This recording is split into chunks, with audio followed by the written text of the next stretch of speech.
Good morning class and most welcome in GVCC Defense online classes.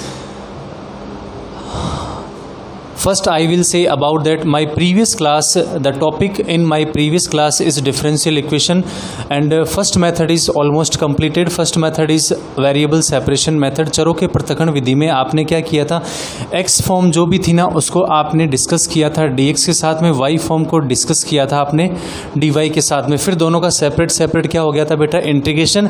और इसमें जो next method x और y का कॉम्बिनेशन फॉर्म था उसके लिए मैंने आपको कल एक ट्रिक भी बताई थी जिसके अकॉर्डिंग सारे क्वेश्चन सॉल्व हो रहे हैं, आप उसको अच्छे से समझ भी गए होंगे और उस पर आप क्वेश्चन भी करना।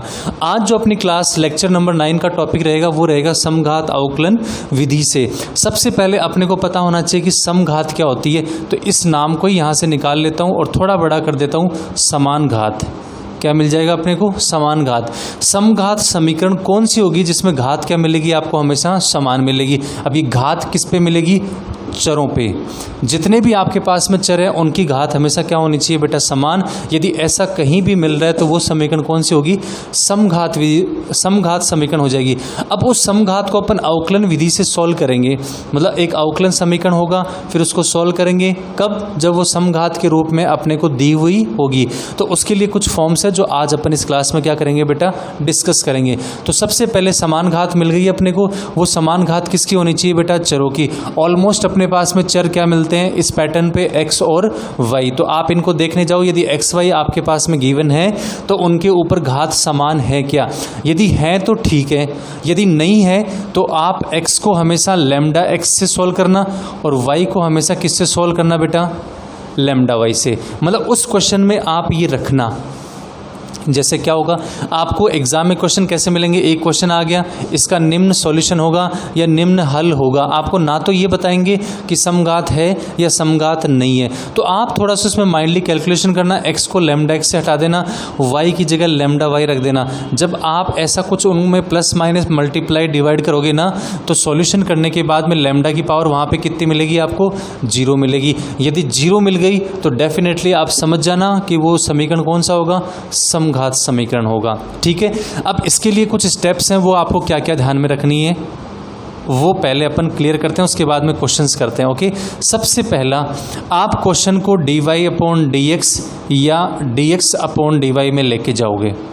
सबसे पहले दिए हुए क्वेश्चन को dy बाई dx या dx अपॉन dy में लेके जाओगे। यहाँ यदि आपने सेट कर लिया, या तो आप रीड कर लोगे कि इनकी पावर्स हर टर्म की क्या चल रही है, सेम, प्रत्येक पद की पावर क्या चल रही है, समान। नहीं पता चल रहा तो वही x को लैम्डा x से हटा देना, y को हटा देना लैम्डा y से, और लैम्डा का पावर यहाँ पे सॉल्व करने के बाद में क्या मिल जाए, 0। डेफिनेटली वहाँ पे ये समीकरण जो होगा वो समघात समीकरण होगा। तो पहली स्टेप में तो आपको ये करना है। दूसरी स्टेप में क्या करना है, यदि dy बाई dx में क्वेश्चन आपके पास में बन रहा है तो अंदर क्वेश्चन बनना चाहिए y अपॉन x में। मतलब यदि ये टर्म्स नहीं दी गई है तो आपको कैसे भी कॉमन लेके मल्टीप्लाई करके डिवाइड करके आपको y अपॉन x में चेंज करना है। नेक्स्ट, यदि dx अपॉन dy में क्वेश्चन चल रहे हैं तो आपको अंदर जाके क्वेश्चन को चेंज करना पड़ेगा x अपॉन y में। ठीक है, कर लिया आपने चेंज। उसके बाद में यहाँ पे जो y अपॉन x की टर्म थी उसको v एज्यूम करना। v एज्यूम करने के बाद में आपको जनरल ऐसा सा मिलेगा xv, y is equals to xv। इसका यहाँ पे अवकलन करना मतलब डिफ्रेंशिएशन करना, तो मिलेगा dy by dx is equals to v dot 1 plus x dv upon dx, ये फॉर्म मिलेगा आपको। यदि आपके पास में क्वेश्चन x अपॉन y में बन रहा था तो x अपॉन y को किससे हटा देना, v से। फिर कौन सी स्टेप आएगी, x is equals to V Y, फिर अवकलन करना तो आ जाएगा dx अपॉन dy। यहाँ पे y का y के रेफरेंस में पहले 1 हो जाएगा तो v एज इट इज रहेगा, प्लस y dv अपॉन कितना रह जाएगा, dy। ये क्वेश्चन रह जाएगा। ये आपको उस क्वेश्चन में जो भी फॉर्म्स बना रहे हो उनकी जगह आपको क्या करना है बेटा, रिप्लेस करना है। ये सब दोनों मेथड होने के बाद में जो विधि यहाँ पे काम में आएगी वो लगेगी बेटा चरों का पृथक्करण। चरों का पृथक्करण विधि आप इसमें क्या लोगे वापस काम में। ये काम में लेने के बाद में आपकी जो स्टेप रहेगी वो ये रहेगी, मतलब आप क्या करोगे, ये वाला मेथड लगा के उसके बाद में आप लगाना चरों का, मैं राइट साइड में लिख देता हूँ, नीचे बहुत हो जाएगा बेटा, चरों का पृथक्करण। चरों का पृथक्करण लगाने के बाद में आपको क्या करना है, समाकलन करना है। ओके, क्या करना है बेटा, आपको समाकलन करना है। तो समघात अवकलन विधि से यदि किसी भी फलन का अपन को आंसर चाहिए या सॉल्यूशन हल चाहिए आपको, तो आपको इतनी स्टेप्स काम में करनी पड़ेगी बेटा। अब मैं आपको सीधा बताऊंगा, ना तो आपको ये स्टेप्स बनानी है ना आपको ये स्टेप्स बनानी है, ये स्टेप्स सीधी ध्यान में रखो बेटा। इतना टाइम अपन यूज़ ही नहीं करेंगे क्वेश्चन में, ठीक है, क्वेश्चंस पे अपन यूज़ करेंगे। आपको ध्यान में होना चाहिए क्वेश्चन dy/dx में देखो v फॉर्म भी इसमें आएगा, v फॉर्म भी इसमें आएगा, dx नीचे चल रहा है ना, ऐसे ध्यान रखना, या जो फॉर्म ऊपर चल रहा है उसको चेंज कर देना। तो यहाँ पे तो आ जाएगा x देन dv/dx। यहाँ पे जो ऊपर फॉर्म चल रहा है इसका अपोजिट याद रख लो, तो कितना होगा y dv/dy। अपन ये स्टेप्स नहीं करेंगे बेटा वहाँ पे, क्योंकि अपने को तो आंसर चाहिए, स्टेप्स के वहाँ पे कोई मार्क्स नहीं होते।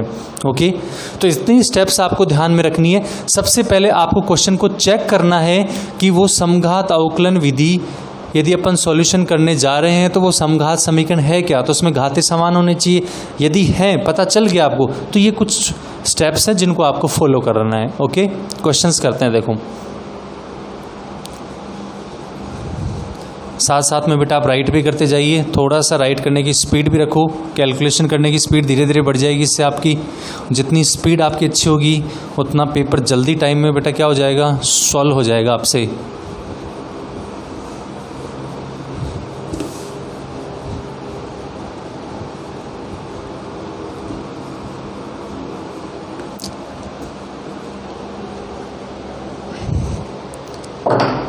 जैसे बेटा एक नॉर्मल सा क्वेश्चन बनाता हूँ मैं, dy/dx is equals to 3xy/x² plus y²। ये मेरे पास में क्वेश्चन है। अभी आपको कंफर्म पता नहीं है कि आपको इस मेथड को यूज़ करना है या नहीं करना। तो बेटा यहाँ पे अपर टर्म्स में कितने हैं टोटल वेरिएबल्स 2, तो यहाँ पे ओवरऑल पावर कितनी है 2। बेटा इसकी पावर 2 नहीं देखनी है, इसकी पावर 2 नहीं देखनी है, आपको ओवरऑल देखनी है। तो 2 टर्म्स पे चल रहा है, ये सिंगल टर्म भी 2 टर्म्स पे चल रहा है, ये सिंगल टर्म भी कितने टर्म्स पे चल रहा है 2 टर्म्स से। तो कौन सी समीकरण हो जाएगी, ये समघात से। अब अपने को इसको सॉल्व करना है, तो अपने को सबसे पहली स्टेप्स को ध्यान में रखना है। क्वेश्चन किस में है, dy/dx में। तो dy/dx की जगह क्या रखना है अपने को, डायरेक्ट याद रखो आप। सबसे पहले तो कौन सी फॉर्म आएगी बेटा, v फॉर्म। इस y का अपोजिट क्या होता है, x। यही आपको यहाँ पे राइट करना है। राइट हो गया बेटा। तो आपको वो स्टेप्स नहीं एज्यूम करनी, सीधा आप यहाँ पे ध्यान रखिए। मैं वापस रिपीट करता हूँ, यदि dy/dx में क्वेश्चन चल रहा है आपका, तो आप यहाँ पे इसको चेंज करने के लिए क्या माइंड में रखोगे, v तो आपके पास में दोनों टर्म्स में आएगा, चाहे क्वेश्चन dy/dx में है चाहे dx/dy में। सबसे पहले v टर्म को रखना है, इसका अपोजिट यहाँ पे लिख दो, देन dv/ कितना आ जाएगा, ये dx। dv/ कितना आ जाएगा, यही फॉर्म आ जाएगा dx। आगे चलते जाओ। अब सॉल्व नहीं करना, थोड़ा दिमाग में सॉल्व करो आप। आपके पास में dy/dx का क्वेश्चन था, तो स्टेप्स में मैंने क्या दिया था, अंदर y/x फॉर्म बननी चाहिए। y/x फॉर्म यहाँ तो बन ही नहीं रही है, तो बनाओ उसको। तो सबसे पहले आप यहाँ से x² क्या लोगे बेटा, कॉमन।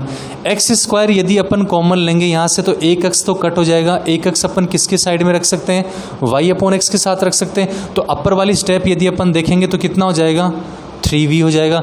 यहाँ पे कितना चल रहा है अपने पास में 1, ये एज इट इज हो जाएगा। यहाँ पे कितना चल रहा था, y²/x²। इसको किस में कन्वर्ट करेंगे, v² में। ये हो गया यहाँ पे बेटा v²। तो बहुत सारी स्टेप्स को अपन ने मिस करके डायरेक्ट इस स्टेप में चेंज कर लिया। अब यहाँ मैंने बताया था आपको कौन सी विधि काम में लेनी है बेटा, चरों का पृथक्करण। ऐसा क्यों, क्योंकि एक v चर चल रहा है, एक x चर चल रहा है, तो इनको अपन थोड़ा सा अलग करेंगे। तो यहाँ पे कितना हो जाएगा, x dv/dx is equal to 3v1 plus v², और माइनस में कितना हो गया बेटा, v। एलसीएम लोगे यहाँ पे, तो x dv/dx is equal to यहाँ पे कितना हो गया, 1 प्लस v²। यहाँ पे कितना हो जाएगा, 3v माइनस का, ये पहले से अपने को देखना है v फॉर्म है, तो यहाँ पे v मल्टीप्लाई में कितना आ जाएगा, 1 plus v²। Next x dv/dx is equal to यहाँ पे कितना हो जाएगा, 3v माइनस का v, तो वो कितना बन जाएगा, 2v। माइनस में कितना हो जाएगा, v³। ये माइनस में हो जाएगा v³, डिवाइड बाई कितना हो जाएगा, 1 प्लस v²। चरों के पृथक्करण में क्या होगा, 1 प्लस वी स्क्वायर और डिवाइड कितना हो जाएगा 2v माइनस का v क्यूब हो गया बेटा। यहाँ पे कितना हो जाएगा dx अपॉन x।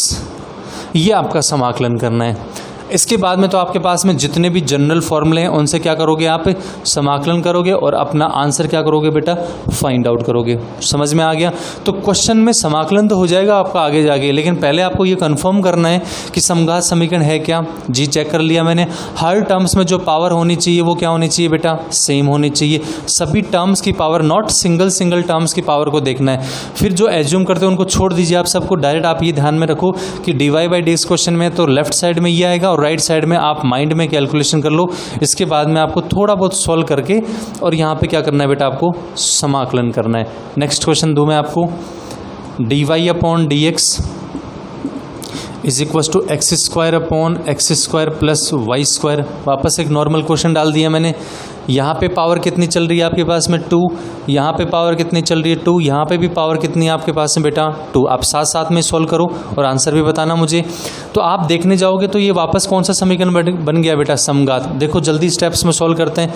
सबसे पहले dy बाई dx में क्वेश्चन है तो क्या याद रखोगे, v प्लस इसका अल्टरनेट ले लो x dv upon dx is equal to में आपको यहाँ y बाई एक्स की टर्म बननी चाहिए। तो एक्स स्क्वायर से कैंसिल हो जाएगा, तो आंसर रहेगा 1। यहाँ पे रहेगा प्लस में कितना हो जाएगा बेटा v स्क्वायर। देखो कितनी स्टेप्स कम कर दी अपन ने। फिर उसके बाद में क्या करेंगे, v फॉर्म को चेंज करेंगे तो x dv अपॉन कितना हो जाएगा dx इज इक्वल टू यहाँ पे कितना हो जाएगा x dv अपॉन dx रह गया। ये v फॉर्म पॉजिटिव था, इस साइड में क्या हो गया नेगेटिव, तो ये हो गया 1 अपॉन वी स्क्वायर माइनस का v form x dv upon dx is equal to यहाँ कितना चल रहा है 1 प्लस वी स्क्वायर, यहाँ पे 1 माइनस वी और यहाँ पे हो गया 1 प्लस वी स्क्वायर। तो 1 माइनस वी और माइनस का कितना हो गया वी क्यूब, यहाँ पे कितना हो गया 1 प्लस वी स्क्वायर।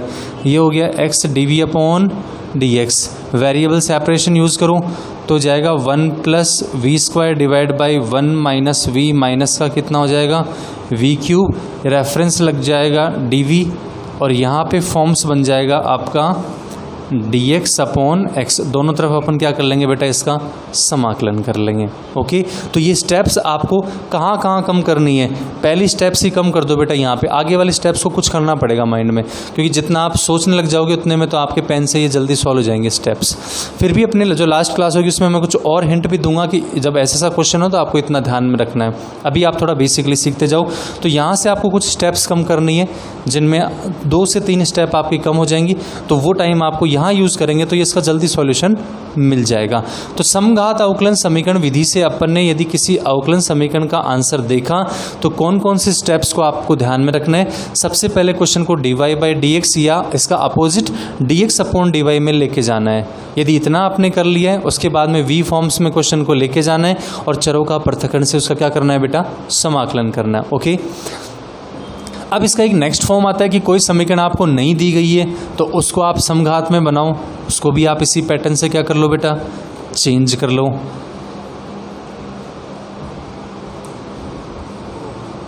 फिर उसके बाद में जो नेक्स्ट अपने पास में रहेगा वो रहेगा थर्ड मेथड इसका, रेखिक अवकलन गुणांक विधि से।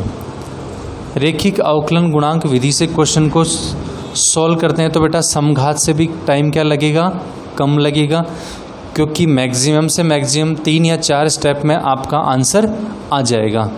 तो नेक्स्ट जो मेथड रहेगा वो आपके पास रहेगा रेखिक अवकलन गुणांक विधि से। हेडिंग नोट करना, रेखिक अवकलन गुणांक विधि से। रेखिक सी मेथड चलेगा, रेखिक अवकलन गुणांक विधि से। सबसे पहले आपको कुछ स्टेप्स है, इनको ध्यान में रखना है, और वो कौन कौन से स्टेप्स को आपको ध्यान में रखना है वो देखते जाइए। सबसे पहला स्टेप क्या रहेगा इसमें, जो dy बाई dx है या dx अपॉन dy है उसका गुणांक आपको 1 बनाना है हमेशा। ठीक है। दूसरा स्टेप्स क्या ध्यान में रखना है, यदि dy/dx में क्वेश्चन है, यदि dy/dx में क्वेश्चन है तो इसके नियर अबाउट y का टर्म होना चाहिए और बराबर के उधर आपके पास में x के टर्म भी हो सकते हैं या और भी पद हो सकते हैं, ये ध्यान में रखना है। तीसरी स्टेप में इसका ही अपोजिट, यदि dx/dy में क्वेश्चन चल रहा है तो आपको नियर अबाउट मतलब इसके पास में कौन से पद रखने हैं, x के बराबर के चिन्ह के उधर को आपको y या कोई और पद भी आ सकते हैं। ये तो बेटा आपको सेट करना है इतने नियम से। फिर उसके बाद में क्या करना है आपको, जो आपके पास में dy/dx का फॉर्म था उसमें जो y का गुणांक था उसको आप क्या एज्यूम करोगे, p, और शेष पद है ना उनको क्या एज्यूम करोगे आप, q। क्या एज्यूम करोगे बेटा, q एज्यूम करेंगे। इसके बाद क्या होगा, आपको IF निकालना है। क्या निकालना है बेटा, IF इंटीग्रेटिंग फैक्टर या समाकलन गुणांक। इसका फॉर्मूला होता है p.dx, ये आ जाएगा। तो जो आपका फाइनल आंसर रहेगा वो रहेगा y × IF is equals to q × IF reference of dx। ये किसके लिए बात कर रहा हूँ मैं, जब dy/dx में क्वेश्चन है तो आपको इतना प्रोसेस यूज़ करना है। नेक्स्ट मेरा लास्ट स्टेप, यदि आपके पास में dx/dy में क्वेश्चन है तो जो x का गुणांक है उसको क्या एज्यूम करना, p। शेष पद जो भी आपके पास बचते हैं उनको क्या एज्यूम करना, q। आपका जो IF निकलने जाएगा उसका फॉर्मूला होता है p.dy। आंसर आएगा x × IF is equals to q × IF, reference क्या लग जाएगा, dy। ये यहाँ पे फर्स्ट कंडीशन का सॉल्यूशन आएगा और ये यहाँ पे सेकंड कंडीशन का सॉल्यूशन आएगा। इतनी सी स्टेप्स आपको ध्यान रखना, सबसे इजी प्रोसेस होता है बेटा ये सॉल्व करने के लिए। बस क्वेश्चन को क्या करना है, dy/dx में चेंज करना है या dx/dy में चेंज करना है। उसके बाद में गुणांक एक जहाँ तक पॉसिबल है एक बनाना, जो भी गुणांक है उनके अकॉर्डिंग आप आंसर फाइंड आउट कर देना। ओके, एक बार ऑफ कर दो, एक फ़ोन आ रहा है बार बार। इजी स्टेप्स के अकॉर्डिंग आप क्या कर सकते हो बेटा, इसका सॉल्यूशन फाइंड आउट कर सकते हो। अब अपन ये जो स्टेप्स हैं वो कुछ क्वेश्चंस में अपन यूज़ करेंगे और फाइनल आंसर फाइंड आउट करते हैं। ओके, मेंशन कर लिया होगा आपने। अब मैं क्वेश्चन आपको स्टार्ट करवाता हूँ। स्टेप्स को बेटा आपको हमेशा ध्यान में रखना है और कंफर्म है बेटा इस टॉपिक से एक क्वेश्चन आपके डिफेंस में हमेशा आता है। जितनी बार भी आपके एग्ज़ाम्स होते हैं उनमें एक क्वेश्चन आपका नेवी का एग्ज़ाम हो चाहे एयरफोर्स के एक्स ग्रुप का एग्ज़ाम हो, आपको एक क्वेश्चन मिलेगा। कंफर्म है बेटा, हमेशा क्वेश्चन आता है और जहाँ तक पॉसिबल है क्वेश्चन आता है, कोई अवकलन समीकरण है और उसका आपको सॉल्यूशन करना होता है। क्वेश्चन भी आपका ऐसा आएगा जो 2 या 3 स्टेप में सॉल्व हो जाएगा, लेकिन पहले आपको वो स्टेप्स क्या करनी पड़ती है बेटा, सेट करनी पड़ती है, आइडेंटिफाई करना पड़ता है, पहचानना पड़ता है कि कौन से स्टेप्स या कौन से मेथड से इसको इस क्वेश्चन को सॉल्व करना है। Then my first question, question number 1, आपको जो अभी क्वेश्चन करने जा रहे हैं वो किससे करेंगे बेटा, रेखिक अवकलन गुणांक विधि से करने जा रहे हैं। तो ये क्वेश्चन था cos² x dy/dx का कोफिशिएंट यहाँ पे कितना है, cos² x plus y is equals to में कितना चल रहा है, 10x। इस क्वेश्चन को देखना है। सबसे पहले मैं चरों का पृथक्करण की बात करता हूँ बेटा। इसमें आप x और y की टर्म को यहाँ पे सेपरेट नहीं कर सकते। चलो मैंने करने की ट्राई करी एक बार कि करता हूँ क्या, मैं y को उधर लेके जाता हूँ तो 10x माइनस y हो जाएगा। तो अब x और y तो एक साथ हो गए यहाँ पे।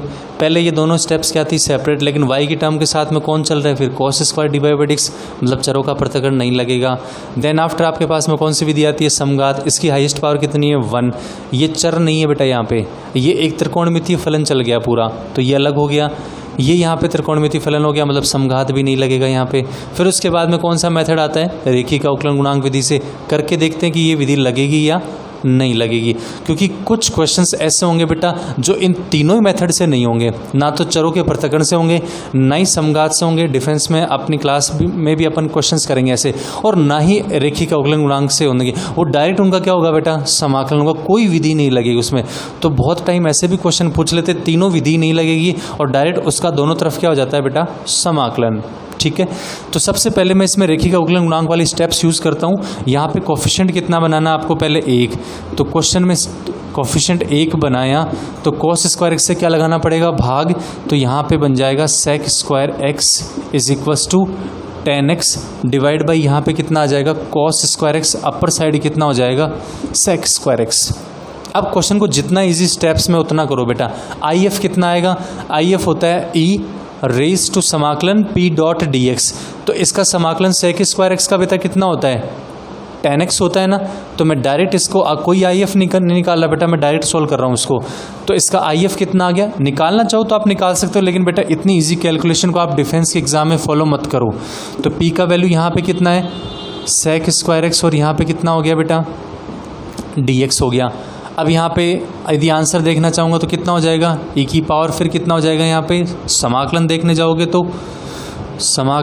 जाओगे तो कितना करेंगे अपन इसको, sec स्क्वायर एक्स का tan x, ये हो जाएगा नहीं हो जाएगा, तो डायरेक्ट मैं इसको यूज़ करूँ यहाँ पे, तो IF कितना हो जाएगा, e की पावर यहाँ पे कितना हो जाएगा, tan x, मल्टीप्लाई में कितना होता है y, इधर तो ये सॉल्यूशन आ गया, इधर कितना होगा आपके पास में सॉल्यूशन, tan x आपके पास में है, sec स्क्वायर आपके पास में है, मल्टीप्लाई में IF e रेस टू कितना होता है, tan x। आपको क्या करना है बेटा, इसका समाकलन करना है, बहुत ईजी प्रोसेस है। tan x को आप क्या एज्यूम कर लो, t एज्यूम कर लो, तो ये निकल जाएगा नहीं निकल जाएगा, तो शॉर्ट फॉर्म क्या रहेगी इसमें, ये तो t और ये रहेगा e की पावर t, और e की पावर कितना रहेगा t, यहाँ पे कितना हो जाएगा dt, जिसको मैं u डॉट v से क्या कर लूँगा बेटा, कंप्लीट। ये आंसर आपका क्या रहेगा यहाँ पे, एज इट इज।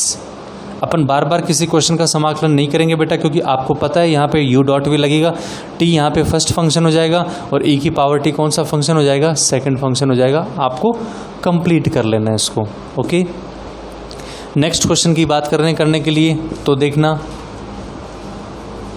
ये जो भी क्वेश्चन कर रहे हैं अपन रेखिक अवकलन विधि से कर रहे हैं। रेखिक अवकलन विधि में question dy by D x या dx अपॉन dy में पहले कन्वर्ट होना चाहिए, और उसके बाद में क्या करना है आपको, उसका p और q के वैल्यू के अकॉर्डिंग IF निकालना है, और तीसरी स्टेप में उसका आंसर भी आ जाता है। नेक्स्ट जो अपना क्वेश्चन रहेगा, क्वेश्चन नंबर 2, उसको देखने जाओ।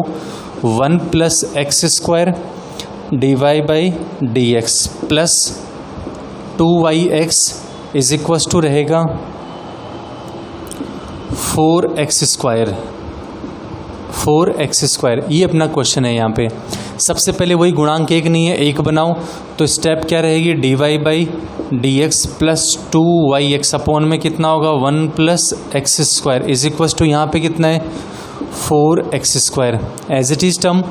अब यहाँ पे y का dy में क्वेश्चन है, तो y का गुणांक कितना है 2x upon 1 plus X square, मतलब ये IF लेंगे, तो IF की वैल्यू को साइड में लगा दो, e पावर कितना लगा दिया e की पावर में। अब आपको पता है जब मैं इसको t एज्यूम करूँगा तो 2x निकलेगा या नहीं निकलेगा, तो समाकलन कितना रह जाएगा log t, कितना हो जाएगा log t, t की जगह कितना आ जाएगा 1 प्लस एक्स स्क्वायर, तो ये हो जाएगा log और t की जगह हो जाएगा 1 प्लस एक्स स्क्वायर, ये इसका IF निकल गया। अब आपको पता है e और log एक दूसरे को खा जाते हैं, खाने का मतलब ये अपना थोड़ा सा शॉर्ट फॉर्म में चलता है कि इनकी वैल्यू कैंसिल हो जाती है, तो रिमेनिंग आंसर कितना रहेगा 1 प्लस एक्स स्क्वायर, ये रहेगा 1 प्लस एक्स स्क्वायर। तो आपका फाइनली सॉल्यूशन क्या होगा y multiply 1 plus X square is equals to, यहाँ पे रहेगा q का वैल्यू कितना है 4 आउटसाइड में ले लिया, यहाँ पे हो गया एक्स स्क्वायर मल्टीप्लाई में कितना चल रहा है आपका 1 प्लस एक्स स्क्वायर, 4 आपका एज इट इज़, यहाँ पे हो जाएगा एक्स स्क्वायर प्लस एक्स की पावर 4, रेफरेंस ऑफ कितना हो गया dx। समाकलन थोड़ा इजी है, क्या हो सकता है x cube upon 3 plus 4x 5 upon 5 plus में कितना आ जाएगा c, ये साइड आपका क्या रहेगा एज इट इज़। बताओ बेटा कहाँ टाइम लगा आपको, जल्दी सोल्व हो गया नहीं हो गया जी। यहाँ पे मैंने एक फॉर्म्स काम में लिया, इसको मैं थोड़ा सा बता देता हूँ आपको कि ये वैल्यू 1 के इक्वल या कैसे होता है। देखना यदि आपके पास में कोई क्वेश्चन है ई लॉग और इसके मापांक में दिया हुआ है x, तो मैं आपको बार बार ये बोलूँगा कि इसका आंसर कितना हो जाता है। तो मैं आपको बार बार एक चीज़ बोलूँगा कि इसका आंसर कितना हो जाता है x। क्या हो जाता है x।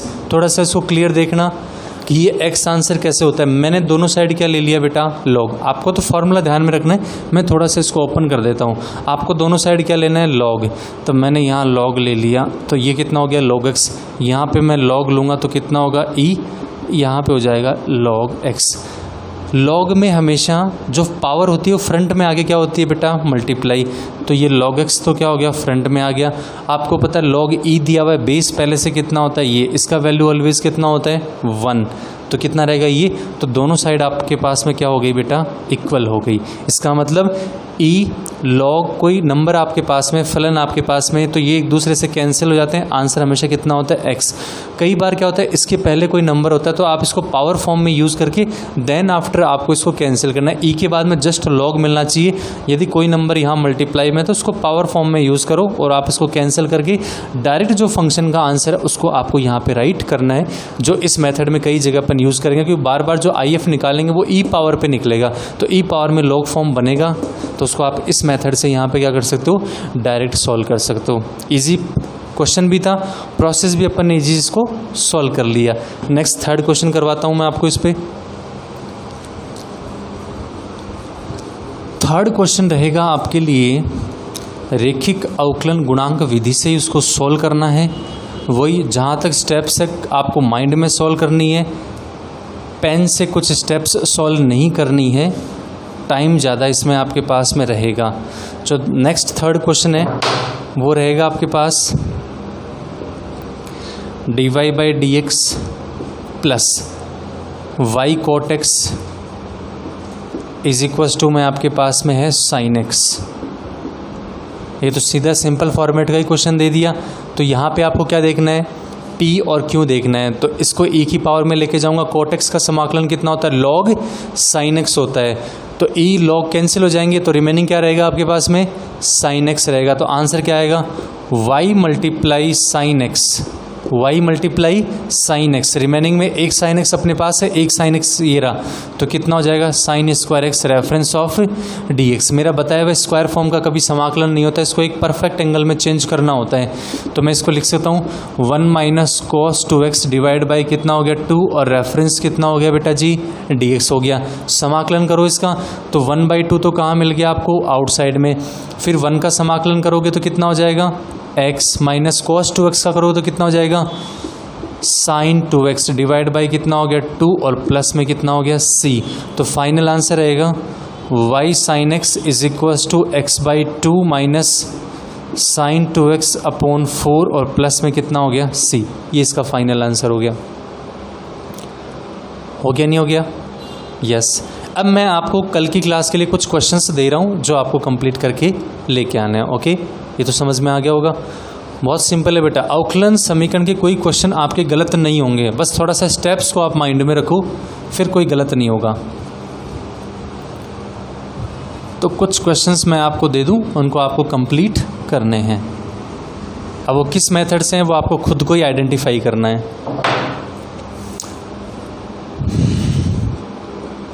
असाइनमेंट में मैं क्वेश्चन दे रहा हूं आपको। क्वेश्चन नंबर 1, सबसे पहला क्वेश्चन रहेगा x dy upon D X is equals to Y. यहाँ पे रहेगा आपके पास में log x, y फॉर्म दे देता हूँ log y माइनस के log x, और बाद में मिल जाएगा आपको यहाँ पे +1। ये क्वेश्चन है। दूसरा क्वेश्चन आपके लिए रहेगा x dy माइनस y dx is equals to x² plus y²। Reference of रहेगा आपके पास dx। क्वेश्चन नंबर 3 जो आपके पास रहेगा वो रहेगा x dy by D X is equals to 10y multiply में y square. Next fourth question रहेगा आपके पास dy/dx is equals to -4x + y 3 divided by +2x + y -8। ये 4 क्वेश्चन मैंने आपको आज की क्लास में दिए हैं, जिनको आपको कंप्लीट करने। यदि आपके इनमें कोई डाउट रहेंगे तो नेक्स्ट क्लास में मैं इनको क्लियर कर दूंगा। फिर भी बेसिकली क्वेश्चन है आपको आइडेंटिफाई करने हैं और उनको सॉल्व करने हैं। ओके बेटा, वैसे होम असाइनमेंट या डीपीपी में और भी बहुत क्वेश्चन मिलेंगे। नेक्स्ट की जो क्लास होगी उसमें जो मैं टॉपिक लेने जाऊंगा बेटा, वो मैं लेने जाऊंगा प्रोबेबिलिटी। इसके 2 क्वेश्चन आपके डिफेंस के एग्जाम में रहेंगे। कितने क्वेश्चन रहेंगे बेटा? 2 क्वेश्चन। तो इस टॉपिक को अपन यदि स्टार्ट करेंगे तो ये टॉपिक 11th का भी रहेगा और बेटा 12th का भी रहेगा। इसकी मैक्सिमम से मैक्सिमम जो क्लास रहेंगी वो 3 से लेकर 4 क्लास रहेंगी, और जितनी ज़्यादा शॉर्ट ट्रिक्स निकलेंगी प्रोबेबिलिटी में, उतनी ट्रिक्स आपके पास में किसी भी टॉपिक में नहीं निकलेगी। तो मैं नेक्स्ट जो टॉपिक स्टार्ट करने जाऊँगा वो जाऊँगा बेटा प्रोबेबिलिटी। ठीक है, हिंदी फॉर्मेट इसका जो होता है वो क्या होता है? प्रायिकता। वैसे एक डेमो क्लास में मैंने एक बार लिया था प्रायिकता, लेकिन वो बेटा एक शॉर्ट टर्म्स का 15-20 मिनट का था। इसको अपन पूरा डिटेल से पढ़ेंगे। उस क्लास से पहले आपको इसमें जितने डाउट हैं वो आप मेरे से कंफर्म करना। इसके अलावा इसमें कौन कौन सी और कुछ शॉर्ट फॉर्म्स आपको ध्यान में रखनी है, 15-20 मिनट पहले मैं वो भी डिस्कस करूँगा कि अवकलन समीकरण में यदि क्वेश्चन ऐसा आ जाए तो आपको क्या करना है, यदि इस फॉर्मेट को चेंज करना है तो आपको क्या करना है। देन आफ्टर जो मेरा टॉपिक स्टार्ट होगा वो होगा बेटा प्रोबेबिलिटी। तो आपको आगे की क्लास भी मिस नहीं करनी है। यदि आप ऑनलाइन वीडियो देखने जा रहे हो तो बेटा आपको यदि एडमिशन लेना है तो आप जल्दी यहाँ पे एडमिशन इस डिफेंस जीवीसीसी ऑनलाइन प्लेटफॉर्म पे ले सकते हो। इसके पीछे रीज़न है बेटा, यहाँ पे अभी 2 सब्जेक्ट की क्लास रेगुलर चल रही है, एक तो मैथ्स की चल रही है और एक चल रही है बेटा फिजिक्स की। और नेक्स्ट मंथ से यहाँ पे इंग्लिश की क्लास भी क्या हो जाएगी, ऑनलाइन फॉर्मेट में स्टार्ट हो जाएगी। आप कोचिंग के साथ टेस्ट भी दीजिए, कोचिंग के साथ जितनी डीपीपी या होम असाइनमेंट्स है उनको भी आप सॉल्व कीजिए। शायद आपको बहुत बेनिफिट होगा, क्योंकि एग्ज़ाम अपने टाइम पे होगा। थोड़ा बहुत टाइम टेबल उसका आगे पीछे हो सकता है, लेकिन इतना भी नहीं होगा कि एग्ज़ाम आगे 6 महीने आगे चली जाएगी। ऐसा पॉसिबल नहीं होगा। Okay, thank you.